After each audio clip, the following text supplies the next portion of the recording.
একটা সময় গ্রামের ছোট বড় সকলে মিলে লাঙলের পিছে দৌড়ে দৌড়ে ঠিক এভাবেই ছোট মাছ ধরতাম। পানিবন্দি জমিতে অনেক ছোট মাছ বাসা বাঁধত। যখন জমি চাষের সময় হতো তখন পুঁটি, ট্যাংরা, শিং, টাকি এই মাছগুলো লাঙলের আঘাতে নুয়ে পড়ত এবং গ্রামের ছেলেমেয়েরা আনন্দ করে সেই মাছগুলো ধরত।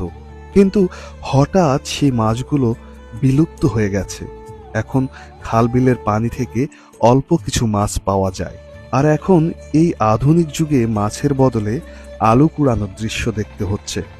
ছোট মাছগুলো হারানোই স্বাভাবিক, কারণ কত রংবাহারের মাছ ধরার ফাঁদ, বিশেষ করে রিং জাল।